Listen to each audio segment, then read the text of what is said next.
अस्सलाम वालेकुम दोस्तों, आज हम बताने वाले हैं हज़रत मोहम्मद सल्लल्लाहु ताला अलैहि वसल्लम का रोज़ा कैसा होता है और इफ्तारी कैसे करते हैं। प्यारे दोस्तों, हज़रत अली और हज़रत फ़ातिमा ज़हरा रज़ियल्लाहु ताला अन्हा के घर सभी लोगों ने रोज़ा रखा हुआ था, यानी हज़रत अली ने भी रोज़ा रखा था, हज़रत फ़ातिमा ने भी रोज़ा रखा और उनके दो बच्चे यानी हसन और हुसैन अभी छोटे हैं लेकिन उन्होंने भी रोज़ा रखा हुआ है। मगरिब का वक्त होता है यानी इफ्तारी का वक्त होने वाला होता है। सबके सब मुसल्ला बिछाकर रो रो कर दुआएं मांगते हैं। हज़रत फ़ातिमा रज़ियल्लाहु ताला अन्हा दुआ ख़त्म करके घर के अंदर गए और 4 रोटियां बनाई। उनसे ज़्यादा उनके घर में अनाज ही नहीं था। हज़रत फ़ातिमा 4 रोटी लेकर आईं और पहली रोटी अपने शौहर अली के सामने रख देती हैं और दूसरी रोटी अपने बड़े बेटे हसन के सामने रख देती हैं और तीसरी रोटी अपने छोटे बेटे हज़रत हुसैन के सामने रख देती हैं। अभी इफ्तार का वक्त हुआ, सभी ने रोटी खाई लेकिन हज़रत फ़ातिमा रज़ियल्लाहु ताला अन्हा ने रोटी सिर्फ आधी खाई और बची हुई आधी रोटी को अपने दुपट्टे से बांधना शुरू कर दिया। ये मामला हज़रत अली रज़ियल्लाहु ताला अन्हु देख रहे थे और उन्होंने हज़रत फ़ातिमा से पूछा, ए फ़ातिमा, तुम्हें भूख नहीं लगी है? एक ही तो रोटी है, उसमें से आधी रोटी बचाकर तुम अपने दुपट्टे में क्यों बांध रही हो? हज़रत फ़ातिमा ने कहा, या अली, हो सकता है कि मेरे बाबा जान अल्लाह के रसूल हज़रत मोहम्मद सल्लल्लाहु ताला अलैहि वसल्लम को इफ्तारी में कुछ ना मिला हो। वह बेटी कैसे पेट भर खाना खाएगी जिसके बाप ने कुछ खाया ही ना हो। फ़ातिमा रज़ियल्लाहु ताला अन्हा अपने दुपट्टे में रोटी बांध कर चल पड़ी।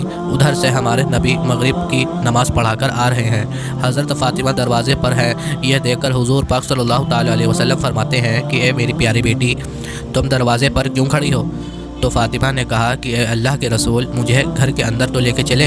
हज़रत फ़ातिमा की आंखों में आंसू थे और वो कहने लगी कि जब इफ्तारी की खाई तो आपकी याद आ गई, शायद आपने खाया ही ना हो, इसीलिए आधी रोटी अपने दुपट्टे से बांध कर लाई हूँ। रोटी को देखकर हमारे प्यारे नबी हज़रत मोहम्मद मुस्तफ़ा सल्लल्लाहु ताला अलैहि वसल्लम की आंखों में आंसू आ गए और उन्होंने कहा, ए मेरी प्यारी बेटी फ़ातिमा, तुमने अच्छा किया जो तुम रोटी लेकर आई हो, वरना आज चौथी रात भी तेरे बाबा की ऐसे ही निकल जाती। फिर दोनों एक दूसरे को देखकर रोने लगते हैं। अल्लाह के रसूल सल्लल्लाहु ताला अलैहि वसल्लम ने रोटी मांग ली। फिर फ़ातिमा ने कहा कि बाबा जान, आज आपने हाथों से मैं आपको रोटी खिलाऊंगी और चौड़े चौड़े टुकड़े उसके कर देती हैं और हुजूर सल्लल्लाहु ताला अलैहि वसल्लम को रोटियों के टुकड़े खिलाने लगती हैं और रोटी ख़त्म हो गई और हज़रत फ़ातिमा रोने लगती हैं। हुजूर पाक सल्लल्लाहु ताला अलैहि वसल्लम ने देखा और कहा, ए बेटी फ़ातिमा, अब क्यों रो रही हो? तो हज़रत फ़ातिमा रज़ियल्लाहु ताला अन्हा कहती हैं कि अब्बा जान, कल क्या होगा? प्यारे दोस्तों, वह गुनहगार उम्मत हम ही हैं जिनके लिए हमारे नबी भूखे रहे और हमारे नबी की प्यारी बेटी भी भूखी रही। और आज हम लोग क्या कर रहे हैं? कल हमारे नबी को हम क्या मुंह दिखाएंगे? अल्लाह पाक कहने और सुनने से ज़्यादा अमल करने की तौफीक अता फरमाए, आमीन। आज की इस वीडियो में हम बात करेंगे कि अल्लाह के पैगंबर हज़रत मोहम्मद सल्लल्लाहु ताला अलैहि वसल्लम की सहरी और इफ्तारी कैसे होती थी, यानी कि आप सहरी और इफ्तारी में क्या क्या चीज़ें खाना पसंद करते थे। और साथ ही में हम आपको प्यारे नबी सल्लल्लाहु ताला अलैहि वसल्लम की इफ्तारी का एक ऐसा वाक़या भी बताने वाले हैं जिसको सुनकर यकीनन आप लोगों का दिल खुश हो जाएगा। इसीलिए आज की हमारी ये वीडियो आप सभी के लिए बहुत ही ज़्यादा ख़ास है। आप इसको आखिर तक देखें। दोस्तों, हज़रत अनस रज़ियल्लाहु ताला अन्हु फरमाते हैं कि अल्लाह के नबी सल्लल्लाहु ताला अलैहि वसल्लम मगरिब की नमाज से पहले चंद खजूरों से इफ्तार फरमाते, यानी कि आप ताज़ा खजूरों से इफ्तारी करते थे। अगर ताज़ा खजूर ना मिले तो फिर आप खुश्क खजूर से यानी कि सूखे खजूर से इफ्तार फरमाते थे और कभी खुश्क खजूर भी ना हो तो फिर आप चंद चुल्लू पानी पीकर इफ्तारी करते थे। एक और हदीस से पाक में है कि अल्लाह के नबी सल्लल्लाहु ताला अलैहि वसल्लम इन खजूरों से या फिर किसी ऐसी चीज़ से इफ्तारी फरमाते थे जो आग की पक्की नहीं होती थी, जैसे कि फल और फ्रूट्स, यानी कि आप इस तरह की चीज़ों से रोज़ा करना ज़्यादा पसंद फरमाते थे। इसीलिए याद रखें, ताज़ा खजूर से इफ्तारी करना ये मुस्तहब है और अगर ताज़ा खजूर ना मिले तो खुश्क खजूर से यानी छुहारों से रोज़ा खोलना भी बेहतर है। और अगर कभी खुश्क खजूर भी ना मिले तो फिर पानी से इफ्तारी करना भी हमारे नबी की सुन्नत है, या फिर इसके अलावा जूस या दूध के साथ भी रोज़ा खोलना बेहतर है।